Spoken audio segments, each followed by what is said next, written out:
Well, welcome again to Fur Road on Father's Day. Let me just tell one father's kind of story before we start today. I am thankful that God made all kinds of dads, no matter what kind of skills you have.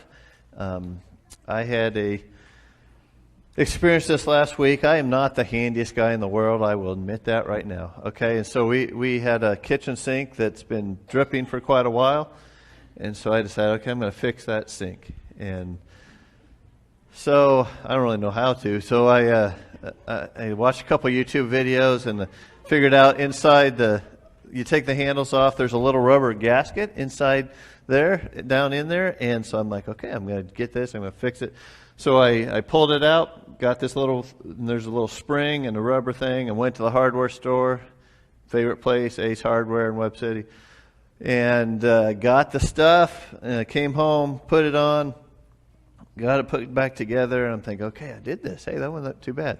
And turned the water back on underneath the sink, and whoosh, not kidding, there was a geyser shooting up into the ceiling, and it's that panic, like, what do I do now? So I got the water turned off, and I'm thinking, man, how did that happen? And so then I realized that I didn't screw back on the thing that holds it down. I missed that one step. Kind of a key step in the process. So got it screwed back on, put the handles on backwards first, and then I got them on right, and got it put back together, and it didn't leak. Yay! Now I noticed yesterday it was starting to drip again, but I don't want to talk about that part. Okay. So anyway, I'm thankful that there's all kinds of dads out there, and everybody can be a good dad. So let's get to business. We're in a series called What Would Jesus Undo? You guys remember the What Would Jesus Do stuff. Many of you wore the WWJD bracelets, and we've been looking at some of the things that, to be honest, kind of break the heart of Jesus. And in week 1, we looked at indifference and how many Christians have kind of lost their excitement for following Jesus. Then last week we talked about hollow worship. We talked about it should be about, just daily living lives of worship, and that's missing for a lot of people. This week we're looking at the topic of hypocrisy, and it's one of the things that drove Jesus probably more crazy than anything else, and he really he hated hypocrisy, and we've all heard it before, but one of the biggest reasons that people give for not wanting to be part of Christianity is that just the church is filled with a bunch of hypocrites, right? You've heard that.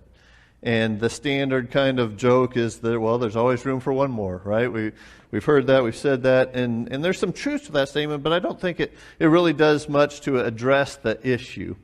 And so the truth is that a lot of people have been hurt by people who call themselves Christians, and I'm sure many of you here have been hurt by Christians along the way. Many people have walked away from the church, never to return, because something that a Christian said to them or did to them, or the way a Christian treated them. And for some people, it was their own family. And that's hard. And so I feel kind of bad that this is the topic on Father's Day. It seems like I'm calling our dads a bunch of hypocrites. That's not what I'm doing here. It kind of just coincided. This was the topic on Father's Day. So God might convict some of you guys along the way, but I wanted you to know I didn't choose this topic specifically for Father's Day. Now, I will say that for some people, calling Christians hypocrites has almost become a convenient excuse to stay away from the church. They're just a bunch of hypocrites. I don't want to be a part of them. And so sometimes that's the easy thing, that's the stereotype, and it's not always fair. But oftentimes it has been a pretty well-earned label. And so this morning I want us to come with an open heart, asking God just to reveal to us anything that we need to discover about hypocrisy in our own lives. Can we do that? Just come with an open heart today. Author Brendan Manning, he said this: the single greatest cause of atheism in the world today is Christians who acknowledge Jesus with their lips, then walk out the door and deny him with their lifestyle. That is what an unbelieving world simply finds unbelievable. Okay, that's a hard statement to hear, I think. And I don't think he did a scientific poll on the causes of atheism. But if that statement is even close to being true, we have a lot of work to do as Christians. So what would Jesus undo? He would undo hypocrisy. And so let's go ahead and build a foundation today of what hypocrisy is, and then we'll kind of look and see what we can do about it then. So I think to begin to understand what hypocrisy is, we have to start by talking about what hypocrisy is not. Okay, so hypocrisy is not the disparity between what we do and what we wish we did. Okay, here's what I mean by that. Hypocrisy is not the difference between how we behave and how we wish we behave. I wish I didn't do that. I wish I wouldn't have done that. I feel bad about what I did. I wish I didn't say that. I realize I made a big mistake. Okay, that's just sin. Okay, there's a difference between sinning and being hypocritical. Just because you sin doesn't mean you're automatically a hypocrite. Okay, does that make sense? We all sin. We all make mistakes. We really would be a bunch of hypocrites if it was only about sinning. Okay, hypocrisy is not the disparity between what we do and what we wish we did. So what is it? So hypocrisy is the gap between what we show others and who we really are. Okay, so it's the difference between our public persona and our private character. So what would Jesus do? He would undo the person who is different on the outside than they are on the inside. Okay, he would undo the person who says one thing and does another. And whenever Jesus would speak out against hypocrisy, there was a Greek word that he used. It's the word hypokrites.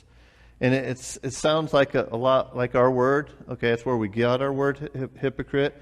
And the literal meaning of this word is an actor or a stage player.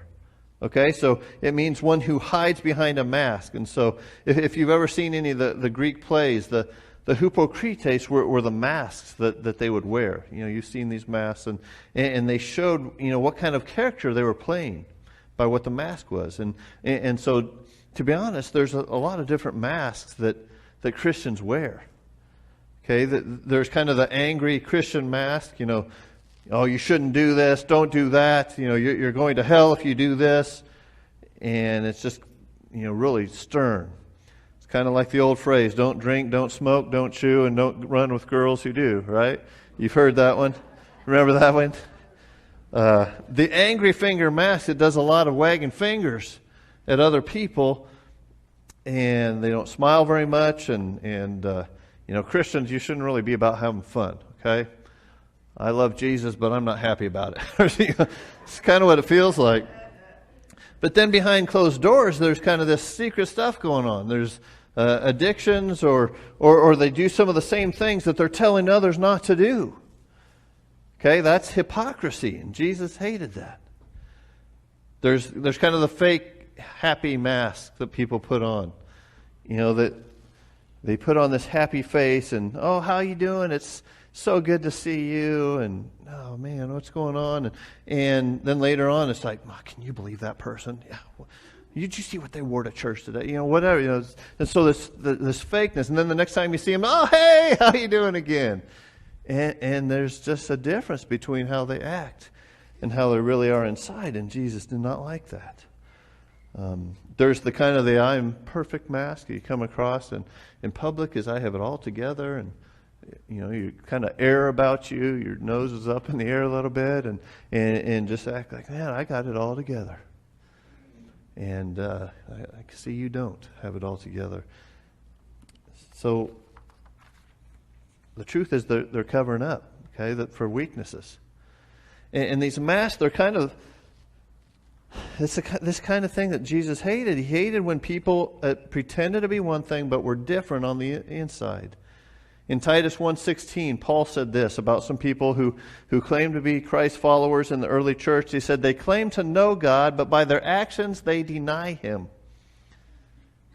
And that did a lot of damage to the church. And so it wasn't just the religious leaders that had issues, which we're going to talk about here in a minute, but there's the temptation for all of us to fall into this. And so if we claim to follow God, everything else needs to follow along on the inside and the outside, right? Okay. But the ones who Jesus was the hardest on were the Jewish religious leaders. And he gave several examples along the way. There's quite a few passages about this. For example, the Pharisees would talk about being generous and giving 10% always, and that they needed to do this, but they were very open about showing, look how much I give. Dropping it for everybody to see. Or they'd stand on the street corners and pray these big, elaborate prayers, and using big language and pray, oh God, thank you that I'm not like these sinners over here. And Jesus saw that and said, no, it's not the way it should be. That was hypocrisy. One time Jesus, he entered the temple and people were selling animals for sacrificing, and they're taking advantage of people who really what happened is people would come from a long ways, and it's hard to bring their animals to sacrifice from a long ways away. So they started kind of a service of selling them animals so they could make those sacrifices. And it started out as probably a helpful thing, but they started taking advantage of the situation and charging them way too much. And they would also have to switch their money into the right kind of money for the temple, and there would be a fee for this. And they started just kind of charging them these really high rates to do this. And it became a hypocritical, there we go, thing. Hypocritical thing, because they acted like they were trying to help people, but in actuality they were taking advantage of them. So Jesus came in, he turns the tables over, you remember this scene, and said, no, this is my Father's house. Okay, you're not going to make it a den of thieves. In Matthew 23, we get kind of the full brunt of what Jesus thought about hypocrites, and it's referred to as the 7 woes, because 7 times in this chapter he says, woe to you, woe to you. It's kind of like he's saying, shame on you. And so in the first few verses of this chapter, he kind of sets the stage before he really lets them have it. So let's read verse 1 through 3. Then Jesus said to the crowds and to his disciples, the teachers of the law and the Pharisees sit in Moses' seat. So you must be careful to do everything they tell you, but do not do what they do, for they do not practice what they preach. Wow. So he addresses the whole crowd first, and then he begins talking some more directly to the religious leaders with the 7 woes, and he's basically saying, shame on you, shame on you, shame on you. And so let me read a couple more verses there. He just gets done talking to the crowd and saying, you kind of need to honor the position. They're really kind of telling you the right things that you're supposed to do. And so, it's not that they're telling you bad things, just don't follow how they're doing it, their actions.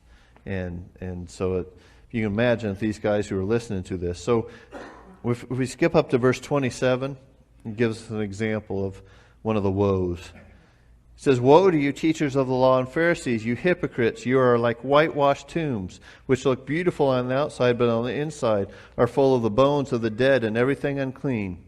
In the same way, on the outside you appear to people as righteous, but in the inside you are full of hypocrisy and wickedness. And then verse 33 says, you snakes, you brood of vipers, how will you escape being condemned to hell? Man, okay, he's not messing around here, is he? This is serious business. This is so serious that their eternity with God is in jeopardy if they don't change things. So who's the hypocrite? It's the one who looks good on the outside, but on the inside is very far from God. Okay, the heart does not match the actions. So notice what he doesn't say here. He doesn't say, woe to you who make mistakes. Right? He doesn't say, woe to you who are imperfect. He doesn't say, woe to those who realize they have weaknesses to work on. He says, woe to you who act like you have it all together, but you don't. We see that on social media all the time. Here's a picture of me studying the Bible and with my coffee and look at the sun in the background, And in reality, they spent more time taking the picture than they actually did reading the Bible. Or here's a picture of me and my wonderful spouse, and he's so amazing or she's so amazing, and we have the perfect marriage. Yeah, look at us. And in reality, you fight like cats and dogs. And so that it's what the outside sees is different than the inside. Now, this isn't always the case, but in my personal experience, I've often noticed that the more you have to tell people how great your spouse is and how perfect your marriage is, the more likely you're covering up for something. That's not always the case. I understand that, but many times I've seen that to be true. But if it is the case, get some help. Don't just try to make it look like it's great. Make it great. Get some counseling. It's okay to not have the perfect marriage. But do what you can do to make it better. Okay, let me just stop for a brief interlude here. Our natural tendency when we hear a sermon like this is to think, I hope so-and-so is listening right now.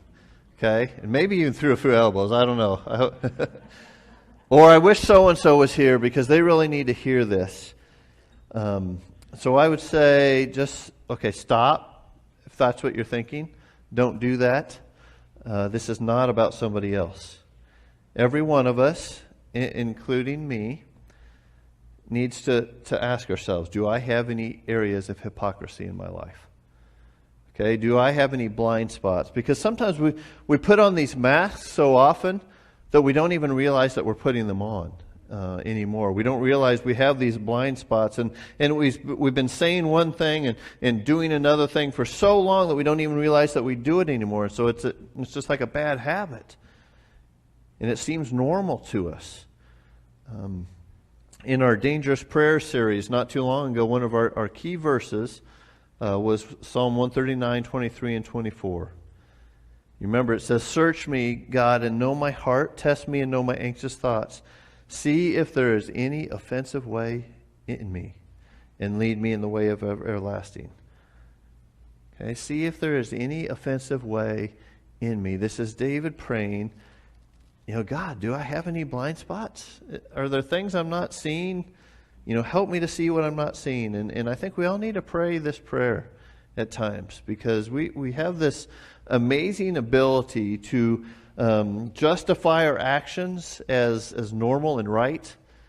And we look at other people's actions and we can see pretty quickly, we think for them, see, look what they do.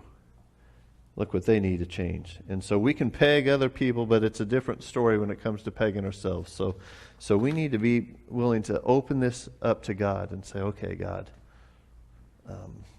what do I need to change? What are my blind spots? And I think I need to be especially aware of this as a minister, okay, that I don't come across as having it all together or being perfect or above everyone else. I worked with a minister for a while who was kind of from the next generation up from me, and really kind of believe that you need to kind of keep people in the church at arm's length, and you can never show any weakness, and don't let anybody know about issues you have in your family, and don't get too close to anyone, and you just kind of need to stay up here. And I just don't believe that's the way it should be. And I was pretty determined in my ministry not to duplicate that.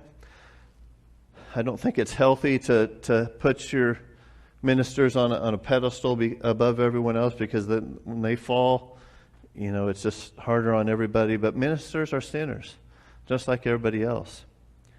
Some of you are like, don't worry, Dan, we don't put you on a pedestal. If you want a list of things, I'll get it out for you here. Here's the things that you need to change. So if I get too cocky, bring out the list for me, okay? You can show me. The truth is that I am a person just like you guys, with doubts at times and struggles, and I fail too, just like you guys do, and I put masks on like you guys do at times. And so it's something that we all need to just keep in mind, that we have this temptation, the ability to do that if we're not careful. But here's the cool thing for all of us. There is hope for the hypocrite. And like I said earlier, Jesus, he has no tolerance for the hypocrite, but listen to this. He has unlimited grace for a sinner in need of forgiveness. This is the good news here. If any of those religious leaders would have kind of softened their hearts to God and came to God in forgiveness, Jesus would have been the first one to welcome them home. Okay, he would have been right there to give them a hug. In fact, Jesus, he spent a whole lot of time with so-called sinners, right? And he loved to welcome them home. It was party time when they came home. And so that's the case for all of us.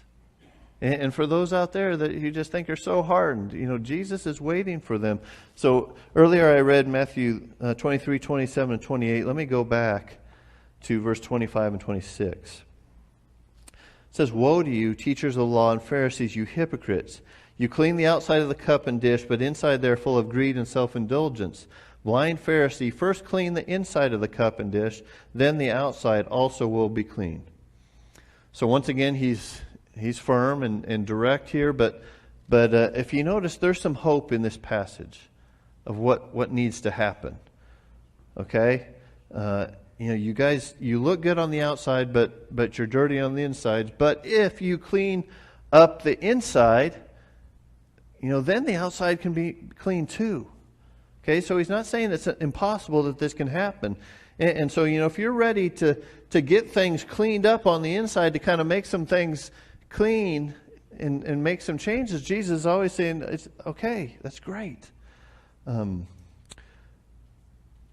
It's not like clothes that you wash or get stains on that you can never get the stains out, which I'm pretty good at. I have a lot of T-shirts that end up being work T-shirts because I just get them. I get stains on them, and I'll start a project and I'll think, I'm not going to do much. I won't get very dirty with this, and then all of a sudden it's a mess and it smells, and so I think I frustrate Holly a little bit on that because probably a bit. I now have 27 work T-shirts. I think, I don't know, but there's a point where clothes you just can't. They're beyond hope. You can't get the stains out. But that's not the case. When we're talking about cleaning yourself spiritually, there is never a point of no return. Okay, there's never a point where God says, you're too stained. I don't think I can clean you. Sorry about that. No, it's not the way it works. But we have to be willing to say, okay, God, I need to be clean. We need to allow God to soften our hearts. Proverbs 28:13 says, "Whoever conceals their sins does not prosper, but the one who confesses and renounces them finds mercy." Okay, isn't that cool? Okay, that if those sins stay hidden, they're not forgiven. But if you bring them out, God will forgive them. And so maybe you're tired of wearing these masks. You're tired of being fake, and it's time to take them off. I've talked about my sophomore year of college when I kind of got tired of playing the Christian game, where I kind of acted one way around my Christian friends and another way around my football teammates, and I said, it's time to just drop this mask. It's time to stop playing the game. And I said, okay, God, I'm going to do this right if I'm going to do it. And it was like a weight lifted off my shoulder. And obviously I've had some ups and downs since then, but I can look back and kind of see that kind of started me on my path of faith. And I grew up in a strong church and a strong Christian family, but I had to get to the point of fully giving things over to God myself, personally. Okay, my church couldn't do that for me. My parents couldn't do that for me. But me personally. And so I hope that some of you are ready to start taking off those masks. It might be time to start getting help. If you need help with something, you might need some counseling. You might need an accountability partner. It might be time to confess a sin to someone to begin to come clean. But it's time. So let me just share a couple thoughts on overcoming hypocrisy. First of all, it's not about trying to be perfect. Okay, it's not about trying harder. If I just try harder, I can overcome the sin.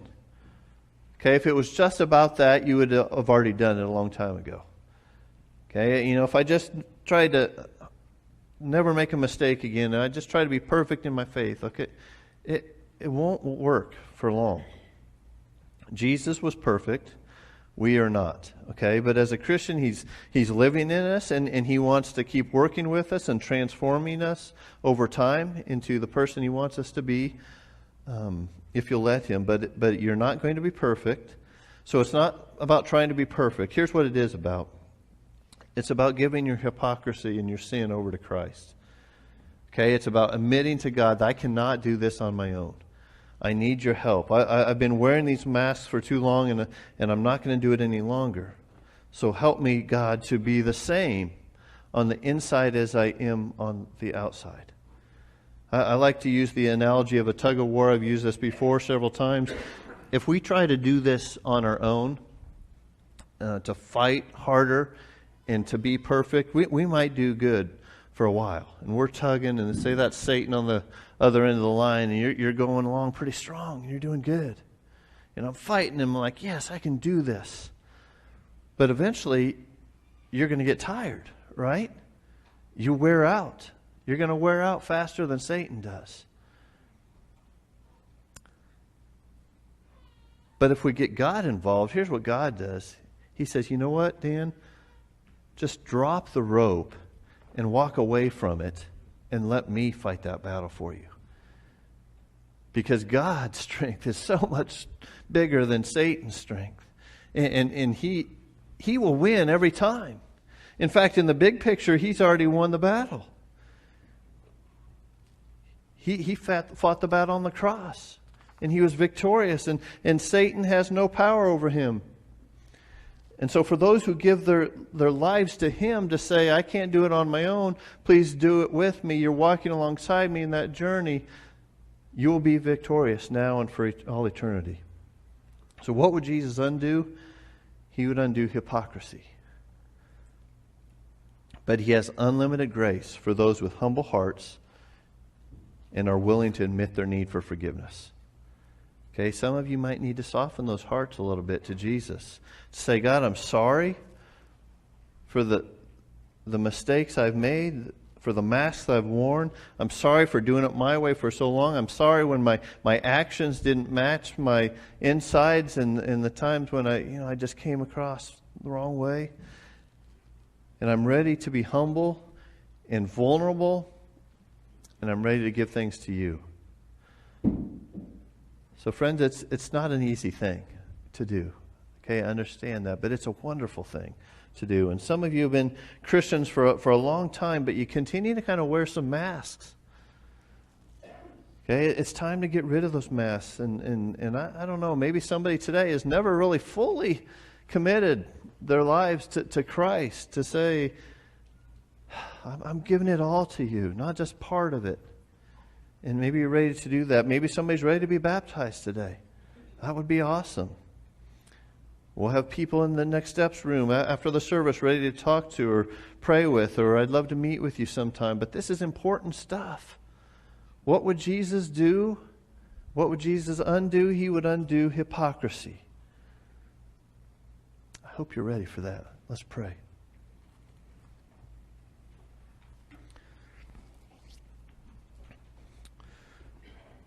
Lord,